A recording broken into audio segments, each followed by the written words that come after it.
New designs in the Cameron Woolley collection. Click the link below. And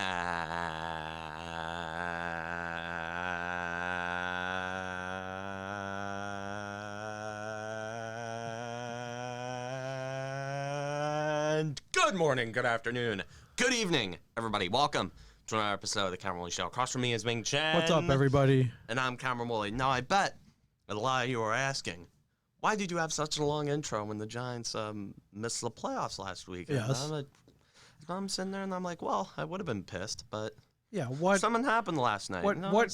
What could have gotten Cameron Woolley so happy today?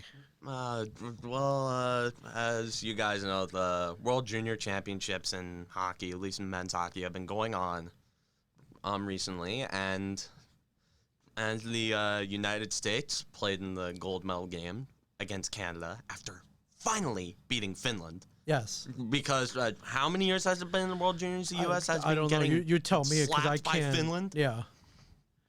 Like for so many years, we've been getting smacked by the Finns. Finns, man, they can play hockey.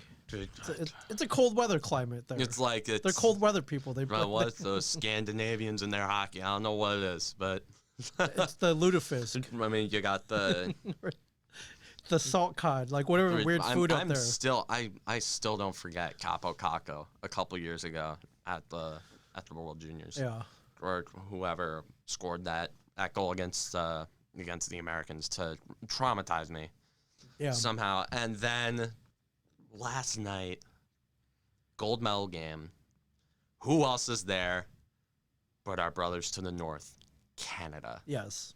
And in a majority of situations, USA and Canada are like this. Yeah, we like each other. We have a good relationship. We both have good food. We both like Rush. We both like each other's beer. Yeah, sure. The Timbits have found their way south. We love Timbits. Like we love Tim Hortons. In return, they maybe like Dunkin' Donuts, but it's nothing compared to Tim Hortons from what I've heard. I watch Mike Myers movies. We like Ryan Reynolds. Yeah, we both like Ryan Reynolds. And they like Austin Matthews. Sure. So it's a good symbiotic relationship between our brothers to the north, and we both have our Independence Days in early July. Sure. So that's another thing we have in common. But when it comes to hockey, we hate each other. Yeah. There is nothing. A top 5 rivalry in all of North American hockey is the United States and Canada. Yes. In international competition. Goes back a long way. So many years, going back to in the Olympic Games, even though the U.S. has come up empty-handed ever since 1980. We've played the Canadians on a fair share of occasions, and in the Olympics, they've beaten us. Although in the World Juniors, it has been more even, if you will. In the past 2 times we've played the Canadians in the gold medal game, we beat them. Yeah. And that is what happened last night. Yeah. The United States struck gold for the first time since 2017, I believe. Yeah. Where of course we all know what happened there. It was the big shootout, and then a bunch of Canadians went seething on Twitter about how the shootout was an illegitimate way to win, and how, hey bud, you didn't win. Come on. Frig off, bud. You didn't win legitimately. Come on, boys. You hoser. Get the hell out of here. Get the hell out of here, bud. And then take off, eh? I'm trying to go for more of a Trailer Park Boys. Okay. Yeah. You frig off, boys. Frig off. Frig off. You didn't win in the right way, but guess what happened? They won in regulation by a score of 2-0. Yeah, legit win. Win in regulation.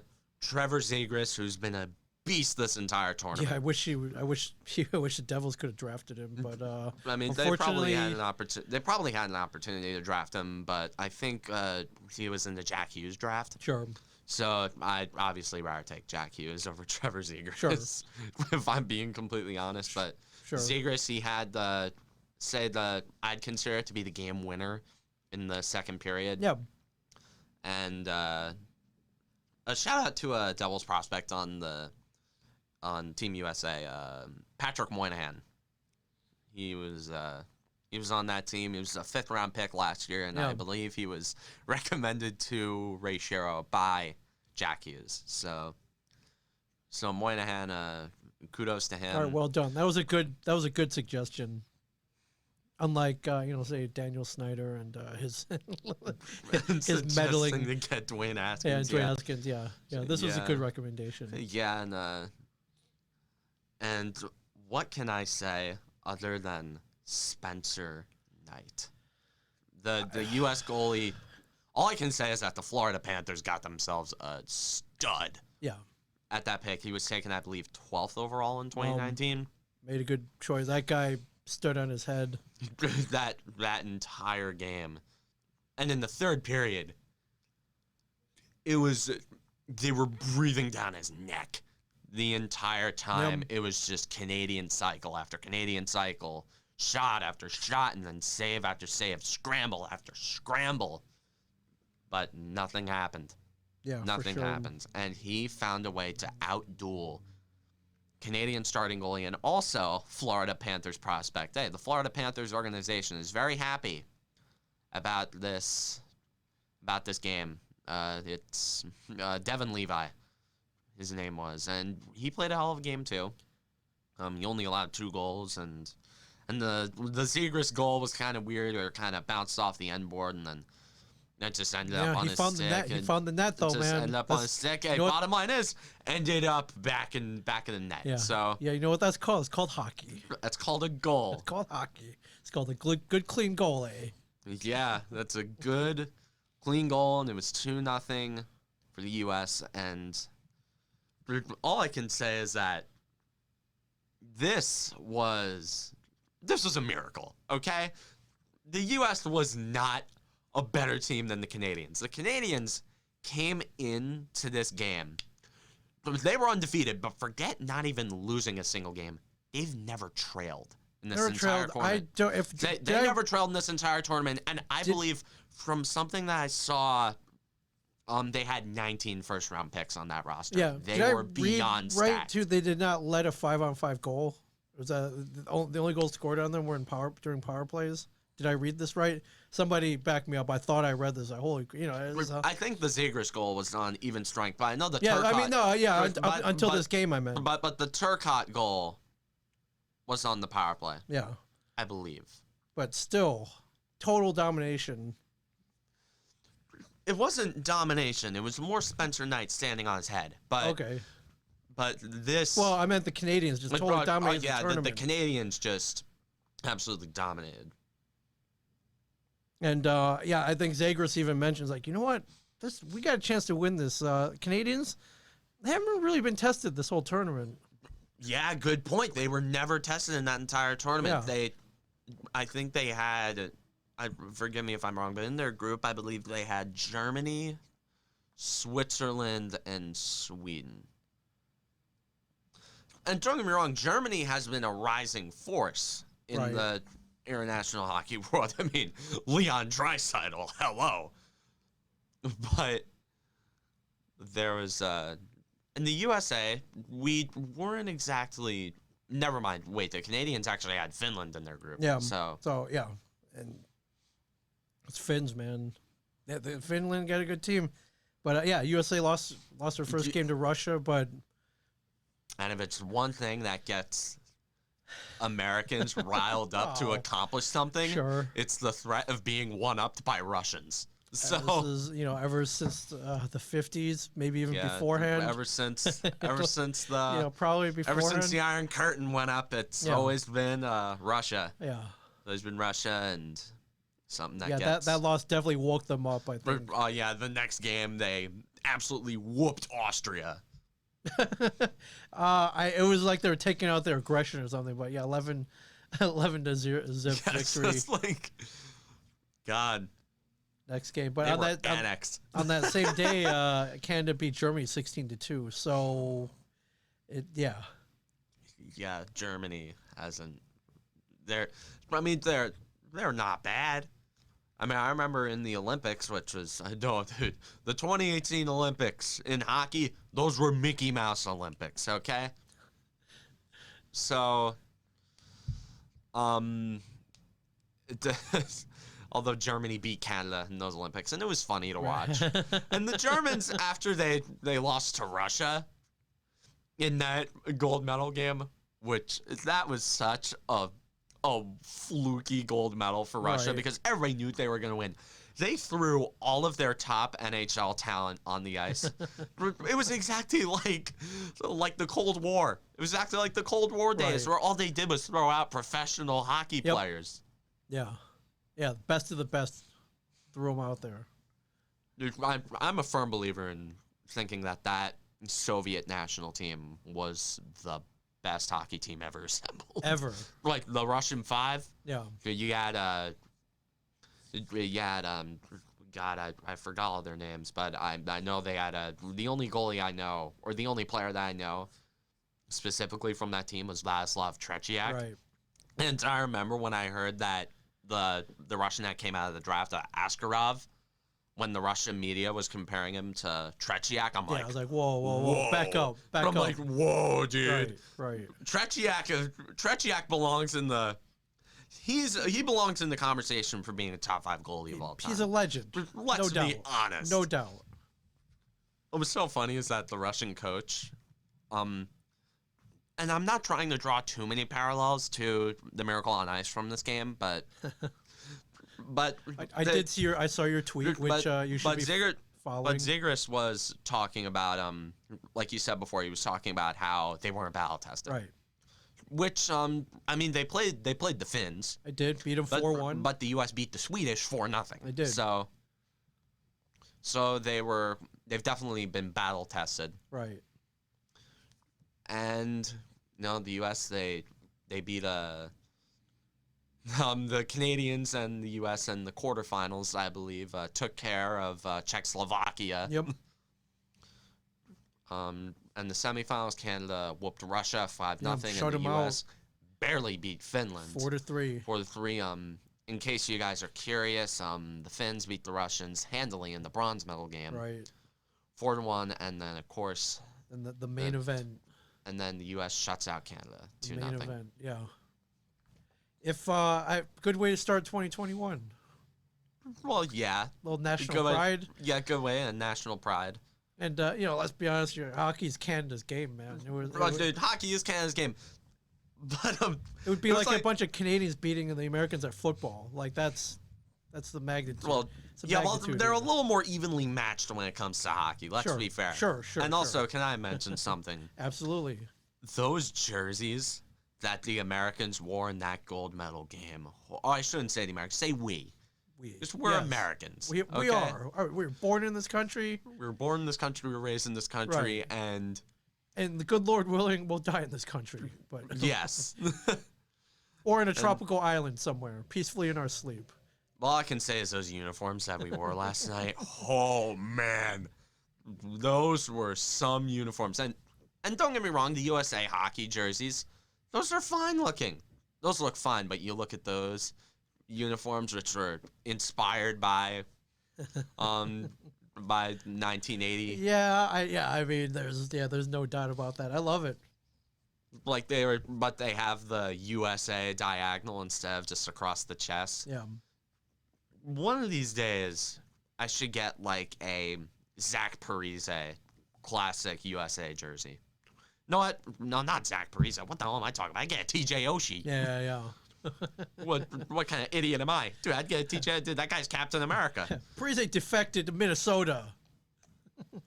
Oh, please. Screw him. No, Parise. Okay. I respect him. He wanted to go home. What the Devils could have kept. Devils wanted to save money for Kovalchuk.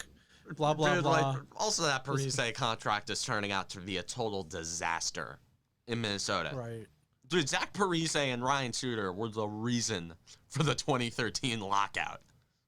pretty pretty much, yes. Like you know how teams can't go more than 8 years on a contract? Yes. Those two guys are why. Right. You can blame them. Yeah. You can blame them. I'm looking at a highlight image here. U.S. they got their gold medals, but yeah, the that's a little cup, man. Whatever the IAHF World Juniors Cup. It's they could have made it a little bigger. But it's not the. I know it's not the size, Stanley Cup. It's the I know, scope. It's of the course. scale. It's the I'm mass of I'm it. just saying, you know, like just saying. The World Juniors is the second biggest hockey tournament, other than the Stanley Cup playoffs, Right. annually at least. That's what I'm saying. They could make, you know, they could make a little bigger cup. That's all I'm saying. Like, you know, all things considered, but, yeah, impressive win, impressive performance. Shut out the Canadians. Shut them out. That is unheard of. A team that hasn't trailed all tournament got shut out. Yeah. And Spencer Knight, that is just purely his doing. He has been so great. Yeah, big ups to him. Keep tabs on any of the other Devils not draftees. Muka Medin. Muka Medulin. Hakuna Matata had a really bad tournament. But all I heard was just giveaway after giveaway after giveaway. Right. Well, And I know that this fan base, like, they hate Makuma Doolin. right. But for a guy whose name can quickly be turned into Hakuna Matata, Sure. he doesn't mean no more worries. Right. But that guy's going to make me worry whenever he gives away the puck. Yeah. If he makes it to the NHL. We'll see. If he makes it to the NHL at that. I think he's a big dude, right? I think that he got drafted for size. Right, I mean, he's a big guy and he played in the KHL. Yeah, but yeah, you can't. Devils give away enough pucks. Can't. Oh, well, yeah. Dude, the Devils just need guys who can just play some defense. Right.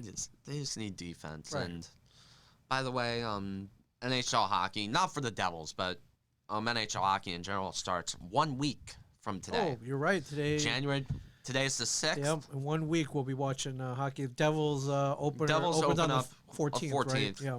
Opening at the Rock against the Bruins. And I mean, would you prefer, you know, in that real line division, would any other team like make you excited? They're all tough, man. Islanders. this division is murder. It is. This division is just straight up murder. It is. And again, for them to make the playoffs, they got to be a top 4 team in that division. It's gonna be tough, man. They're not making the playoffs. They're not making. All I can hope for is that they take steps from last year. Like, remember how last year, before everything went crashing down, they actually started to look good? Yeah. Remember that? Remember when we were? I remember before the shutdown, we're like, whoa, but they could make the playoffs. I mean, we weren't thinking that, but I was looking at the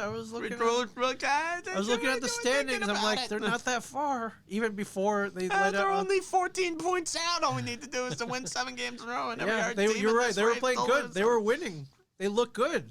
Yeah, they were playing well. They looked good. Yeah. Yeah, they were playing well. And Jack Hughes. Oh, let's talk about this. Okay. Oh, Jack Hughes, or as I like to call him now, Jacked Hughes. Yes. Via Amanda Stein on Twitter, says that he put on over the offseason, and we expected him to put on some mass, if you will. Right. Yeah, I put the work in this summer. I think it's going to pay off. That's what he said in December. But here's the number. Okay. What have you heard? Via Amanda Stein. Okay. He put on. Let's check. Give me the number. Check the numbers. Number? 14 pounds of muscle. Wow, 14. Okay, and that's not just standard, like. That's not just like normal, like weight. That's muscle. It's muscle. So last year he came into the to the offseason, the shutdown, weighing, I think, 164 pounds. And I think now he weighs, I think from what I heard from the official weigh-in, he weighs 180 pounds. With 14 of that guaranteed to be muscle. Wow. And the only weight that he gained was muscle. Wow. That, I mean, percentage-wise, that's a lot. That's a lot. Yeah, that's awesome. Okay. 14 pounds. Yeah, that's like 10% of his body weight in muscle. 10% of his body weight that he just added in muscle. Right. That is awesome. Yes. All right. So he, I don't know, he ate the weight gain 9,000. Like Cartman gave him some of that. Yeah, beefcake. He was eating this beefcake. You know what he was eating? Hold on. Let me grab it. Let me grab it 1 second. All right, Cameron's finding something. I don't know what he's grabbing, but he's got. Oh, right. All right, now I know what he's grabbing. So he was eating. Yeah, this is what he's eating, ladies and gentlemen. He was eating his mingies. He ate his mingies. He was eating his mingies. He ate his mingies, everybody. So, He was eating all of the mingies. He was just coming back He was eating stronger 2 boxes a day. You don't gain and more 14 pounds confident. of muscle over one off season without eating at least 2 to 5 boxes of mingies. Getting bigger, getting stronger, just developing my game, becoming a better player. He woke up in the morning. I love this quote. I made eating my job this summer. Yeah. What a job. What? Eating these. He was eating his mingies. Yeah. Eating all the mingies. That's awesome. So that is great. They had a nice long off season, and yeah, now he's ready to go again. So it 8 months, about 8-month off season. So he got a little Cameron Woolley not eating mingies. Big League Joe. Right. All right. He grabs a Big League Chew, everybody. Wow. Okay, this is good. If he had, I mean, even if he'd come back, I gained 10 pounds of muscle, I would have impressed. 14. I'd still be impressed. That's no small feat. 14, that's. It's no small feat. Yeah, I wonder how much they drug tested him. I'm sure he did it cleanly. But 14 pounds of muscle in 8 months, that's very impressive. So he was lifting, he's eating protein, lean protein, eating clean. All he did was eat chicken breasts the entire offseason. I'm sure of it. All right. Like, I'd be hard pressed to find a healthier food in the world than just pure, right? Like lean chicken breast, tuna, whatever. Like not fried, just pure chicken breast. Egg whites. Because that's protein. Yeah.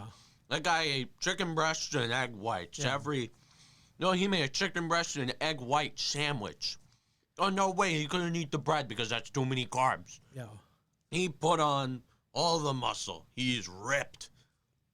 And I think I'm putting stock in Hughes this year. I think he's gonna bust out. I do. He's I want to see him pushing defensemen around.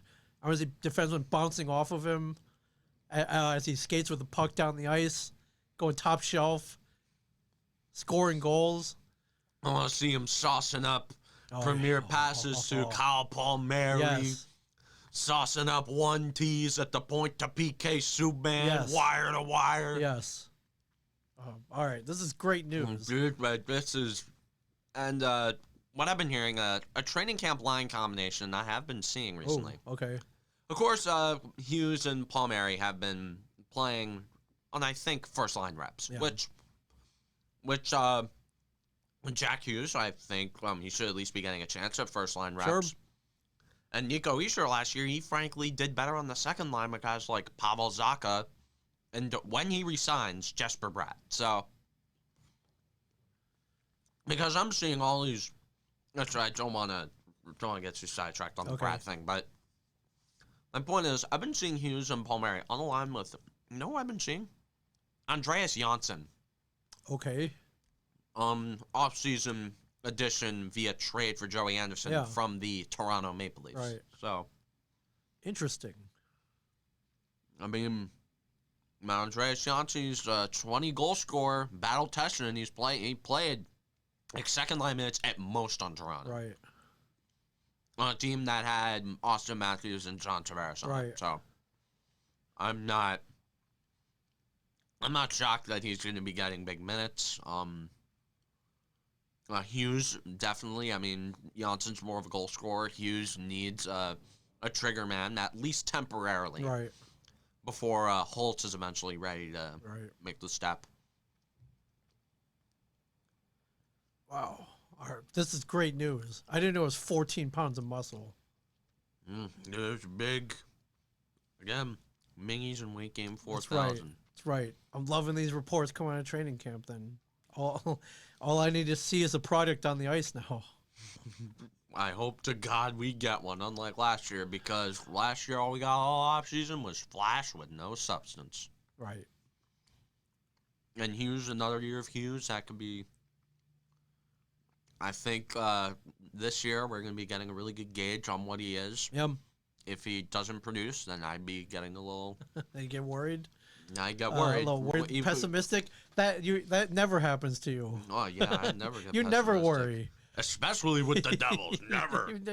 You never worry. Oh, especially never with the Devils. I'd man. never. All right. Next week Blasphemy. can't come soon enough then. Well, I mean, I just want to see these guys go out there and compete and Right. look like a complete team. I want to see structure. You know what I mean? I just, like, because for the last few months, I've been talking about the Devils and their one main theme for all my time on the show. Direction. For years, even under Ray Shero, for as good of a GM as I thought he was, he and Lou Lamoriello before him never put them in any direction. We always never knew where they were going. And Tom Fitzgerald, who, by the way, is a wizard, Tom Fitzgerald, has been making great moves, and he's been putting the Devils in a direction, although it's not the direction that some impatient fans, like me, don't want to see, which is the rebuilding approach. And You impatient? No. never. Never. I have no clue what you're talking about. That is fake news. Well, for a long time, Devils didn't have to worry about direction. They would make the playoffs year after year. Well, but then, we knew what they were. They were a playoff contender. Right. And for a few years there, they were a cup contender. You know, Yeah, sure. And then like in the trap years and in 2012, which I still don't know how the hell that year happened. no, I don't either. I don't either. It looked really bad after 2010. So Yeah. and It was like after that time where... Wasn't that the year where the Devils went like 21-3 to end the season and they still missed the playoffs Yes, because they they did. started so they horribly? started like 5-22 or something. Imagine if we just stayed the course that year and sucking. We could have ended up with like Ryan Nugent-Hopkins. Sure. But as we'll talk about later, you play to win. So we'll get to that. We'll get to that. We'll let's. You're gonna be surprised to see my take on this. On that situation. I probably will. On the whole, you play to win the game situation. I probably will. Yeah. Going into the season though, who's looking the strongest here? Well, I mean, on the Devils, certainly my big stock guy. There's always a couple of guys on all my teams I watch each year that I put stock into. Hughes is my guy on the Devils this year. I'm putting a lot of stock in Hughes. Okay. I think I hope that stock pays off. Like, I'm putting stock in him. He's a smart buy right now. It's a bit of a risky buy, but it's a smart one. Okay. Because Hughes, if he pays off, I could see him putting up 65, 70, maybe, I wouldn't say 80, not yet. Right. But Hughes is definitely on my list for guys that I think are gonna really bust out for the Devils this year.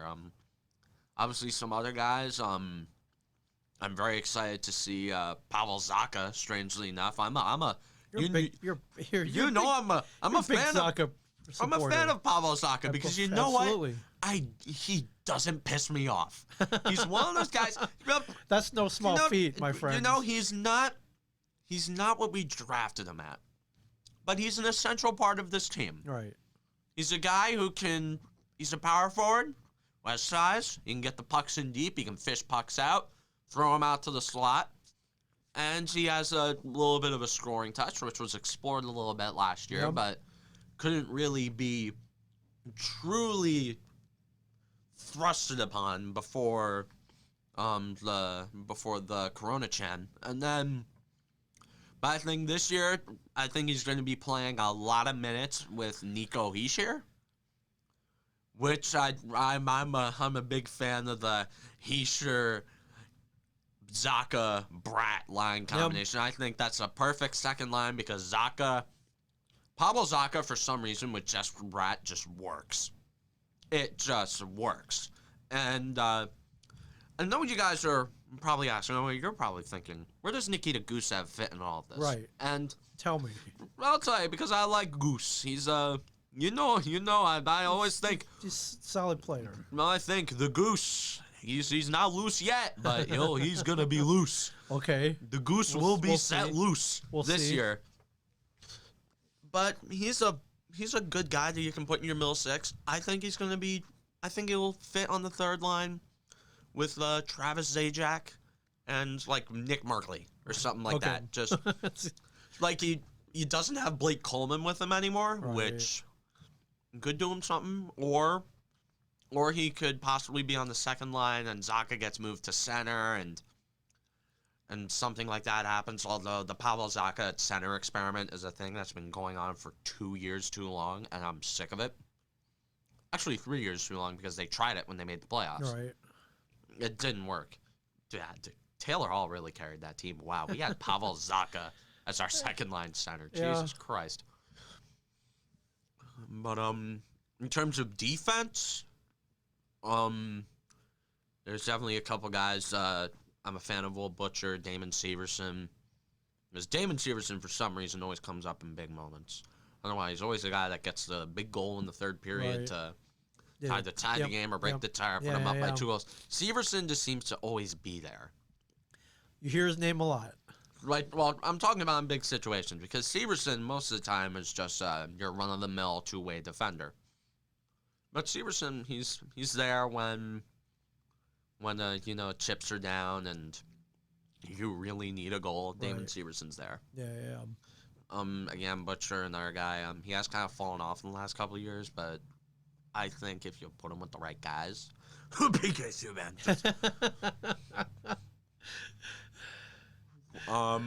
You're not so subtle hint there, but yes. Just put him, with a guy who will, take care of business. Right.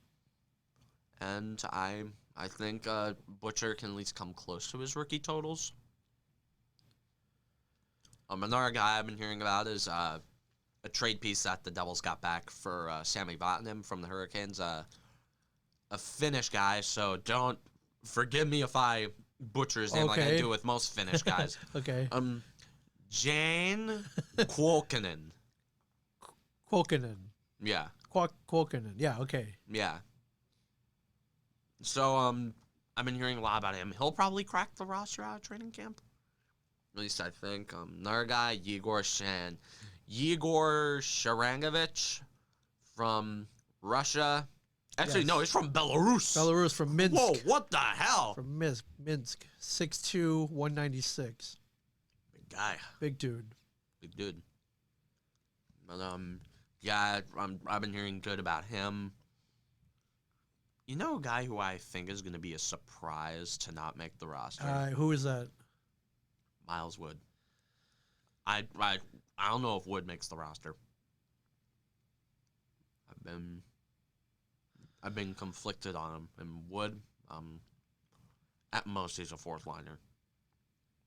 If he makes it. I really liked him in 2018. He was my guy in 2018. If you asked me who my favorite Devils player was in Miles 2018, Wood? I was like, oh yeah, Miles Wood. Boy, he's my guy. Because he was fast and he could score. Right. And Wood is still fast, but he can't score. Right.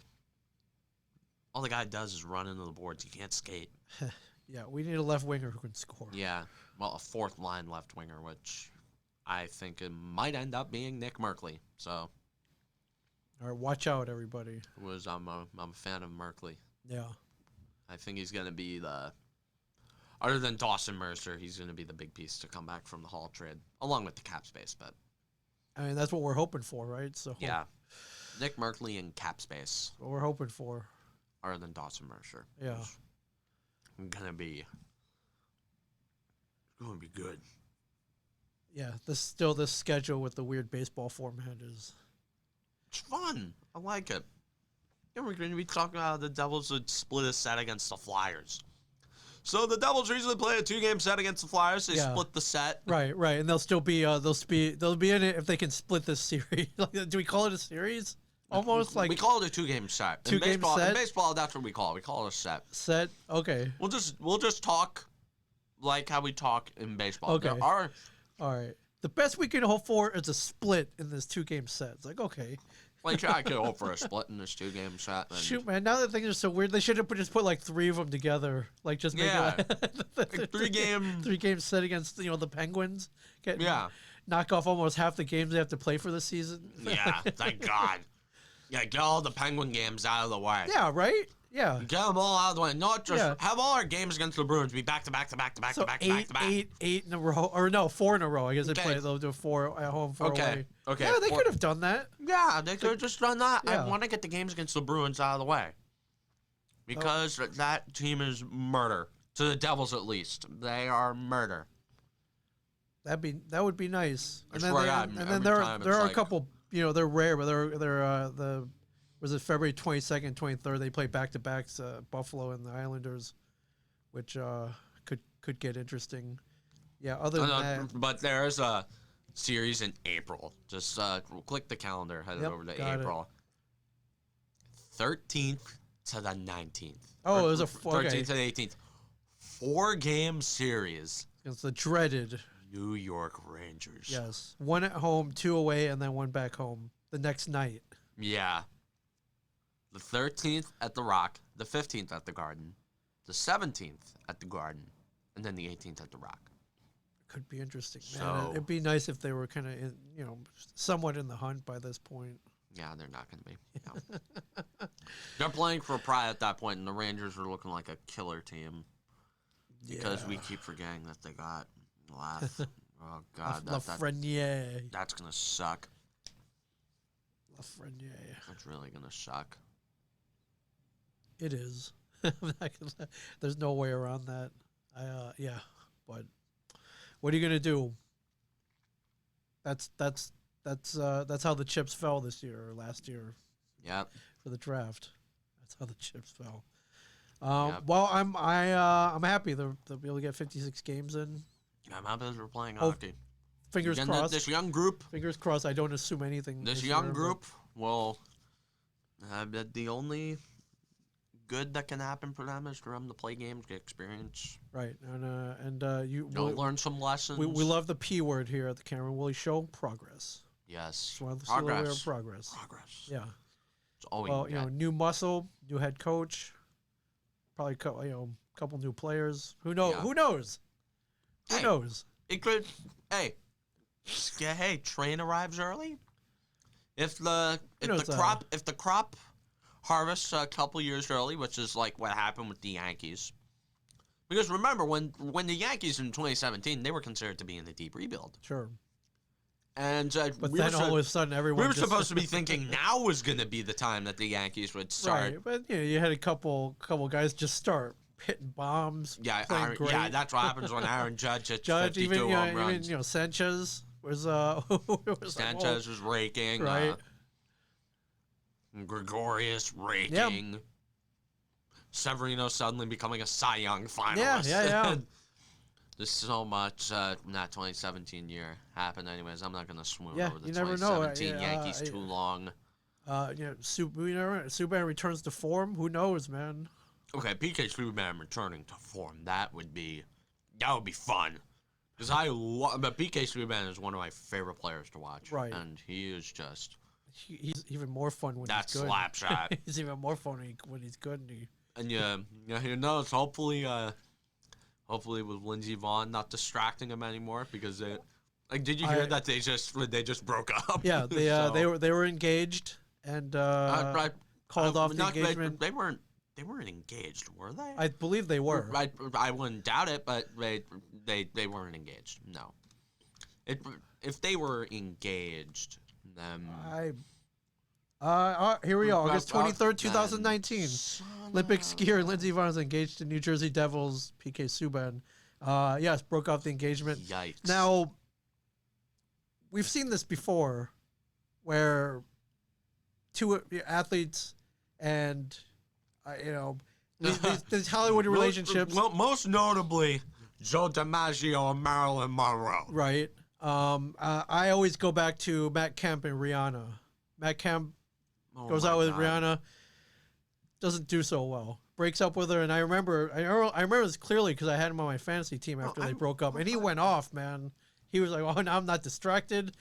I don't know what was going on, but he had a great year the year after he broke up with her. Listen, I'm all for love, but if it's distracting you from your profession, our beloved professional athletes for performing their best, well, then I'm not for it. Then no distractions, typically a good thing. So, yeah, I wouldn't be shocked if all of a sudden, maybe, it can be distracting. Sports, physical game, absolutely. It's also a mental game. Yes. It's also a mental game. So, you never know. We've seen it before. That's all I'm saying. There's precedent for things like this happening. And, did Lindsey Vonn distract PK from playing his best hockey last year? Probably.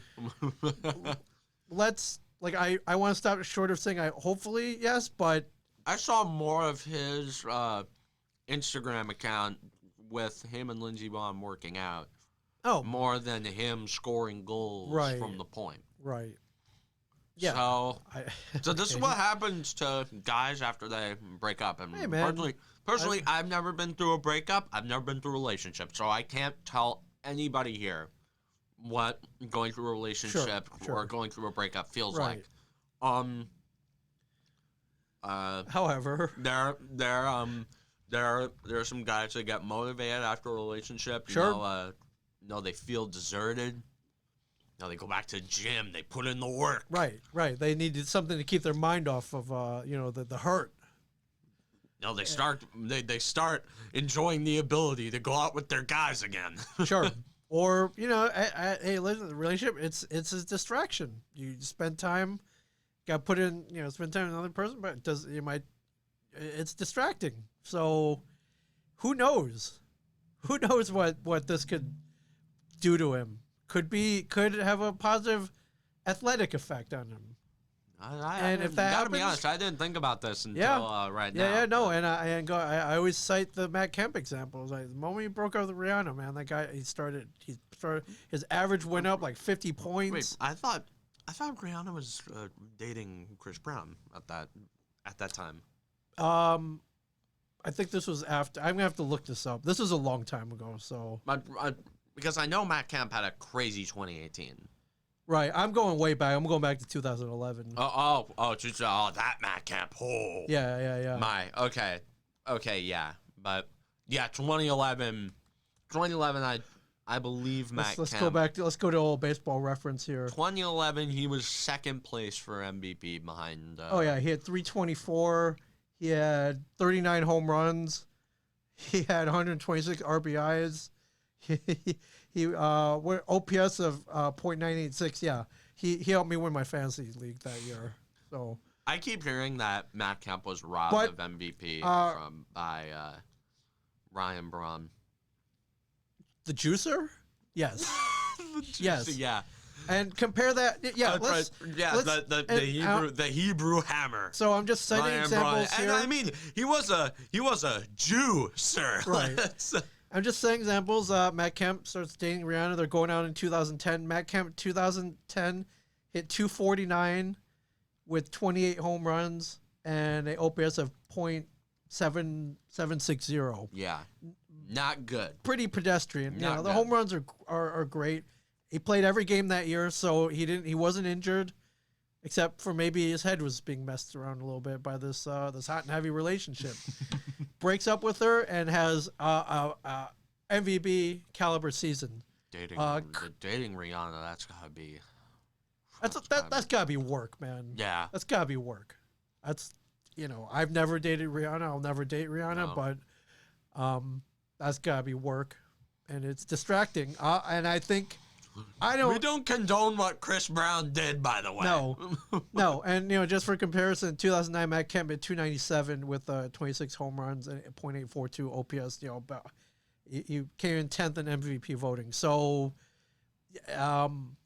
sometimes breakups can be good. Yep. For sports, for sports, for a player on your favorite team. So yes, yeah, and if this in fact reflects in Subban's numbers, we're gonna go back and cite this as perhaps a turning point. So yes, we're gonna cite his breakup with Lindsey Vonn. Yeah, yeah. Other than that, I hope he's doing fine mentally. I'm sure he is. He's a grown man, professional athlete. He's got a lot going Just for him. got done with after breaking off an engagement. That means something went really wrong. In general, yeah. So, yeah. So we'll I mean, yeah. Who knows? Maybe Lindsey Vonn. Who knows? Maybe Lindsey Vonn saw Jack Hughes with the new muscle mash. He's 19. One thing left. Jack, no, Jack, don't get distracted. Jack, we need you on the ice. We need you to be focused. You got plenty of time for that. No, I'm saying, what if there was a Roger Dorn situation? No, Jack, focus on hockey. Focus on hockey. You spent all this time getting 14 pounds of muscle mass. Focus on hockey. You can have fun in the off season. How about? Yes. Yeah. All right. So we've been talking for hockey for an awful long time. We got to talk about football. Yeah. It sucks. The Giants missed the playoffs. They beat the Cowboys though, which they did. They almost lost though. How you were You had to be sweating. Wayne Gallman's ass cheeks. That I can't talk about football for a while because I gotta get out a little early. But Wayne Gallman's ass cheeks saved both the Giants at the time playoff hopes and the Cowboys tank. Right. Which I have a few friends, Cowboys fans. They really wanted the Cowboys to lose to get Patrick Surtain, and I get that. Well, there you go. You got what you wanted. Although, at least they made it. At least they played with their hearts. Yes. At least they tried to win. Yes. At least they tried to win. And Cowboys inch within one point. They go. They go up. They get as close as 19-20 with playoff implications. I trying to remember what your tweets were at the moment, if you were sweating or not. I wasn't tweeting a lot during that game because I was. You were watching, yes. I was torn. You were torn. I remember the game starts, Giants score on their opening drive, and you're like, why are they scoring points on the one day I don't want them to score points? But they put on a pretty good show, going up at one point, 20-6, and Cowboys look pretty terrible up until this point. Oh my god! Yeah. And then I don't know what happened. Like they watched the end of Rocky IV or something. Yeah. Then passes started being complete. I don't know if stuff started happening and. Then the game got close, and I mean, it couldn't have gotten closer. Yeah. Yeah, but Xavier McKinney gets his first career interception. Wayne Gallman, that happened, and then they kneeled out the game. Giants finished the year 6-10, and then later the Washington football team finished its business. So we're waiting. We're waiting for the 8:20 game. Yes, I sit there. Day before school starts back up again after 2.5 weeks, and at this point, I'm not even, I'm not a Giants fan, but I wanted them to. I stated this last week. I really wanted them to make the playoffs. Just, I mean, not only to have something to talk about.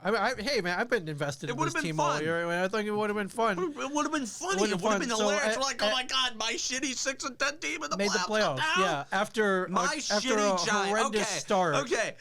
The thing about that, my shitty Giants going to the playoffs were guys like Russell Wilson and Patrick Mahomes and Lamar Jackson playing. Tom Brady, those guys were good players like that play. My shitty Giants led by Daniel Jones. Right. playing in the same with half a leg. Yes. playing with those teams, man, that would have been funny. And Barkley out for the season. In the second game, storybook.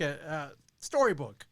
You couldn't have dreamed this. It's not a storybook as the football well, team. okay, No. maybe a little tattered storybook that fell in the puddle. No, I am not pissed off at the football team at all. Alex Smith and Ron Rivera, they absolutely deserve this. Yes, and the guy almost died, for God's sake. Yes. So Alex Smith and Ron Rivera both had life-threatening situations. Right. That is storybook. However, going into that game, I was like, all right, there's a chance. We had hope. I watched that game. And I was like, oh, my God. Hoping, wanting the Eagles to win. I literally tweeted the lyrics to Fly, Eagles, Fly. You're insane. I was singing. I was singing Fly, Eagles, Fly. I saw that. What the hell is my problem? You had hope, my friend. Yep. You had hope. And yep, then I was the idiot that had hope. And for a little bit, those hopes were looking good. I was like, oh my God, they're leading. Looking good. They went up 10. They went up 10 zip, and sorry, got my volume here. They went 10 zip in the first quarter. I'm like, wow, it's looking pretty good. Washington not looking great. Jalen Hurts had 2 touchdown runs, and you figured, wow, this guy's the only reason that they have points. Yeah. Sorry, Washington went up, but then Philly took a lead.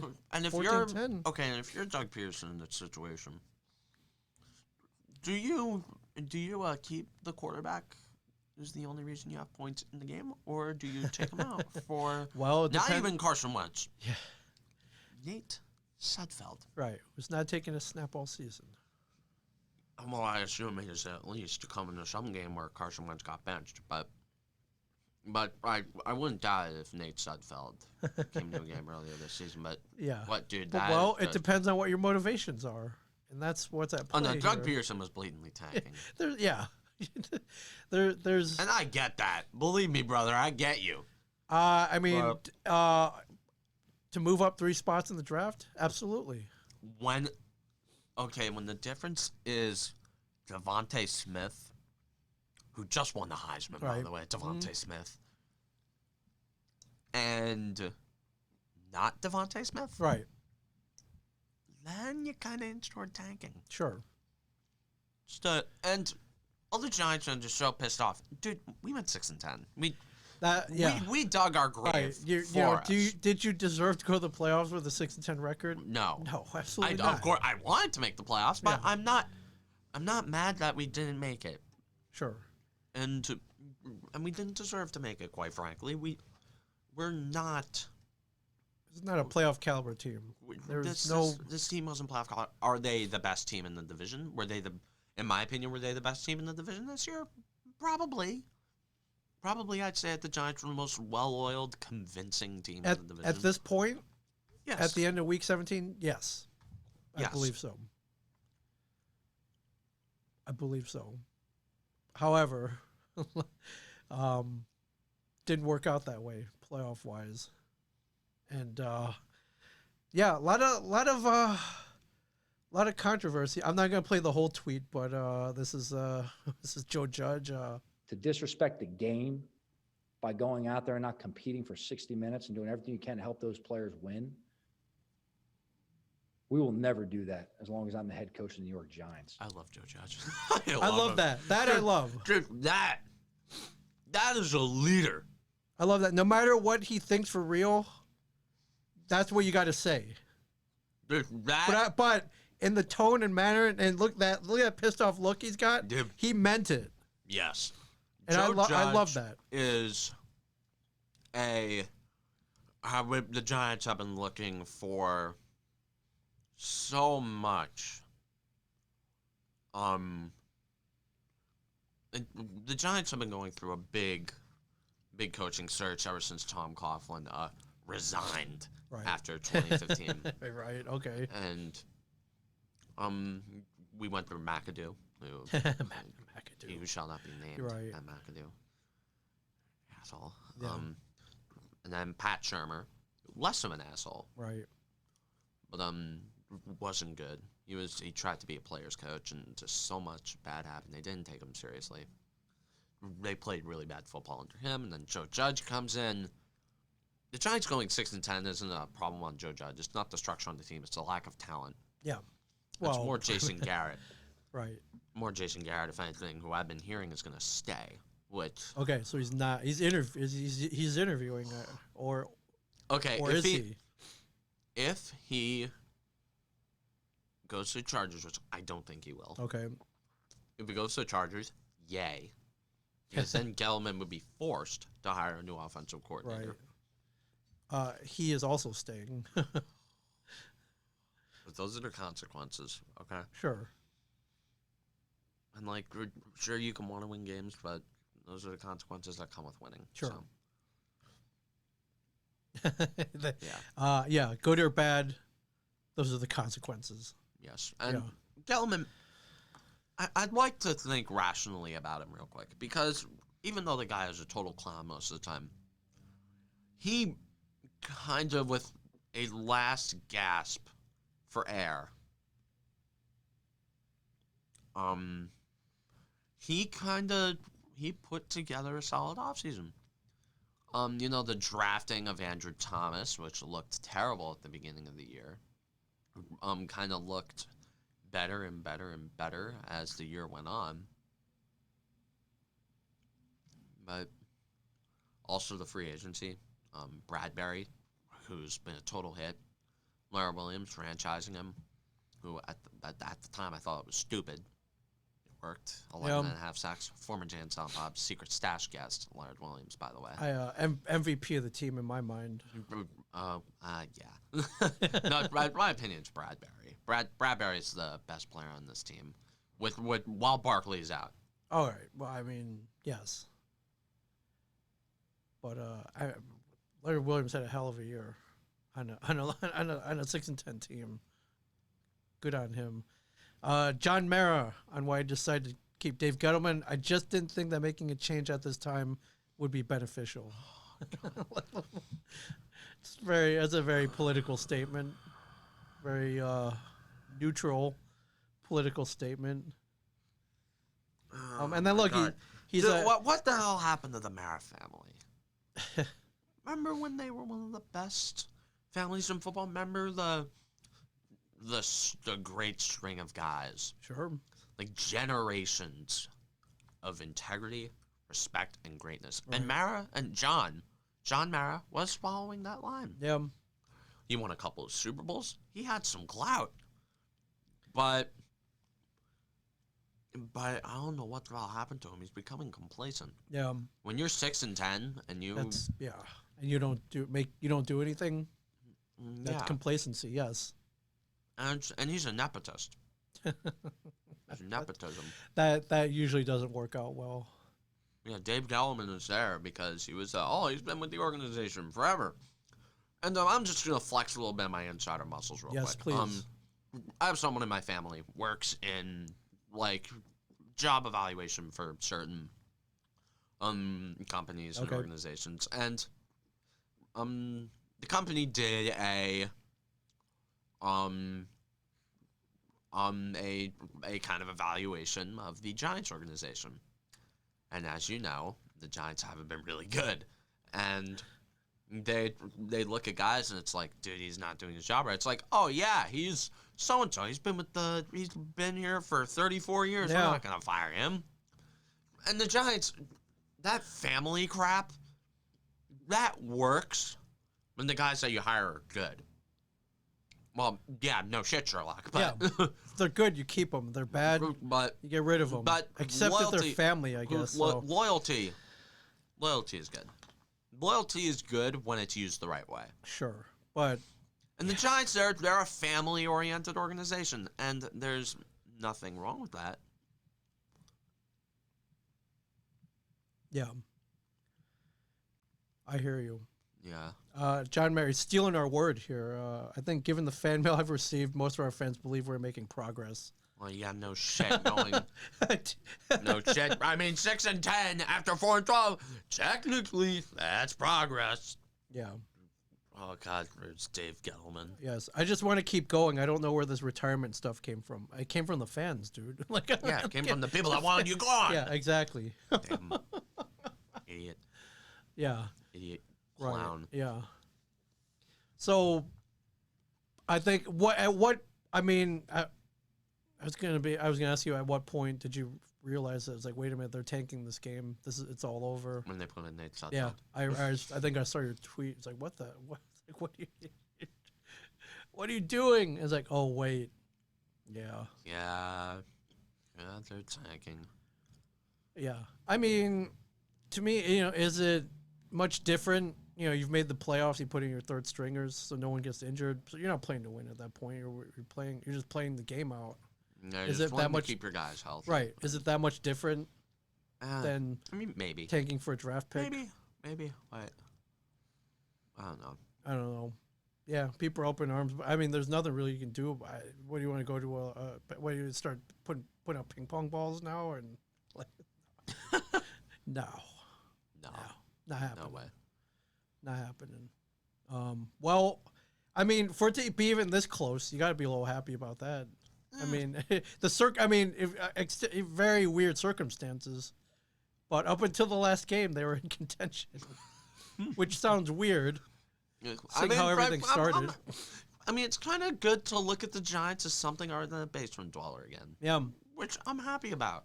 6-10. So maybe next year they go 500. Next year, I'm optimistic about next year because the draft, the Giants could go a lot of directions with this pick. Right.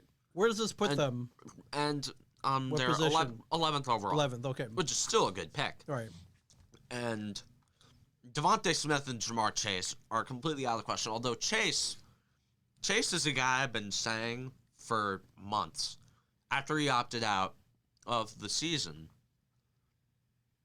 I think he's one of those. There's one guy in every draft, in every league, Sure. that drops for some reason. And like last year it was Isaiah Simmons. The year before it was Josh Allen. The year before that it was I can't remember, but or Josh Rosen. Josh Rosen was the guy that dropped in 2018. 2017 it was OJ Howard, and every year and the year before I think it was Miles Jack. God, he was projected to be a first round pick. He didn't get picked until the second round. Right. So it was projected to be like a top 15 pick. Didn't get snagged up until the second round by a team that was mocked to take him fifth. Right. So yeah, at this point, my three candidates are Gregory Rousseau Okay. out of Miami, although I've been hearing some suspect stuff about him. Kwity Paye, edge rusher out of Michigan, although he doesn't get a lot of pressure. I'd like in the first round, we're looking at it's mock draft season. It is right mock now. draft season. Welcome to mock draft season, Right, everybody. welcome to the draft season. In terms of Giants coverage, that's all we're going to be talking about for Yeah, I mean, weeks. yeah. This mock at CBS Sports, CBS Sports is stupid. They have him taking Kyle Pitts.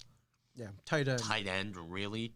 I do not want Kyle Pitts. That's a Gettleman pick, but I do not want Kyle Pitts. I've heard he's good. He's absurdly similar to Evan Engram. And Can he catch the ball? my God. Can he catch? I hope. Okay. But Pitts, he's a big guy. They probably move him to wide receiver because he can't block. But I mean, with Pitts, if anything, I'd have them reaching for Jalen Waddle, Right. who before the injury was seen as one of the best, who was seen as the best receiver in this draft class.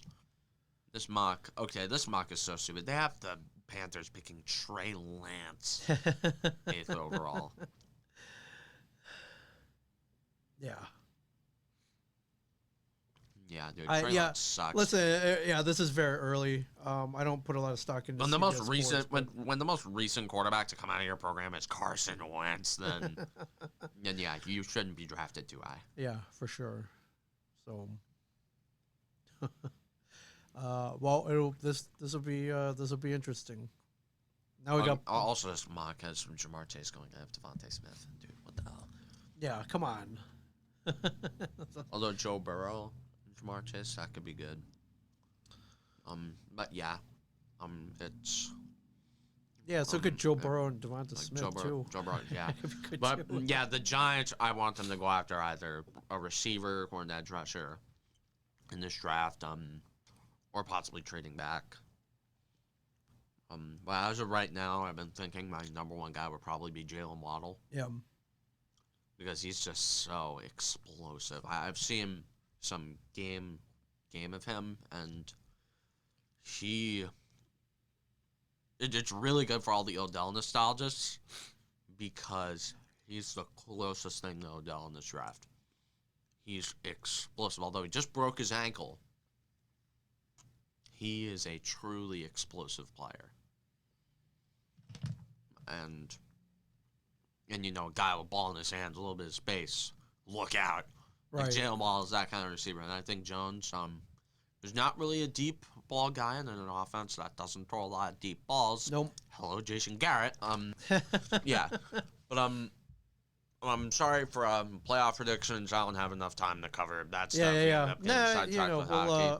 we'll talk about. But I'm just gonna be brief. I'm not gonna give any reasoning. I'm just gonna pick my teams that I think are gonna win. Lightning round. Bills, Seahawks, Buccaneers, Titans, Oh, Titans over Saints, the Ravens, huh? Titans, Saints, and Steelers.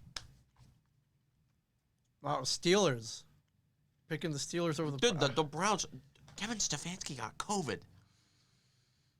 I forgot about that. Kevin Stefanski got COVID. I was close to picking the Bears over the Saints, but dude, it's the Yeah. Saints. I know there's got but happens every. There's got to be a couple up, one if not two here somewhere. But yeah, there's just I'd love to see Washington beat the Buccaneers. that would be so funny. Love to see that. That would be great. But yeah, just I'm doing quick lightning round predictions and no. How about you do a lightning round? I'll go. Let's see. As it Bills, Seahawks, Washington, Ravens, Saints, and with the information you just gave me, yeah, I'll go with the Steelers. I don't know. I think the Steelers are like the Canadian hockey team. They have really not been challenged this year, in my opinion. Yeah. But I think anyways, I think there's some smoke screens going on here. I don't think the Steelers. They're definitely not as good as their 12-4 record would indicate, in my opinion. But I'll predict it's a close game. How about that? But I think the Steelers pull it out for sure. Right, anyways, yeah. Merch link below. Yes. We've got new designs. Should be pumping out new designs every week, and community suggestions. Give them to me. Yeah, for sure. Give them to me. For sure. And you have if you have the logo done up already, you give those to him too. But yeah, there's I might if I have some extra time, I might design up some stuff too. I would love to. Oh, dude, that would be awesome. Yeah. So, but the main logo, those are that I sent over to you. Those are available. Those are available now. Yeah. The logo, the show taking over the sports world. Everybody. Yes, the number one. No one's showing on our network. The according number to the one numbers. The number one show on the Shared Universe Podcast Network. Yeah.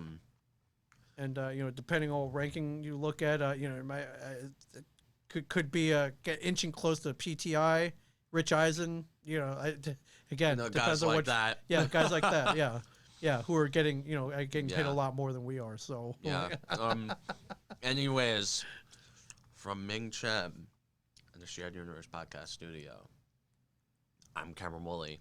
Please like, subscribe, ring that notification bell, share, put it on your Instagram stories, Twitters, Snapchats, do whatever. Just get it out, spread the news, do whatever you can. Get our views up.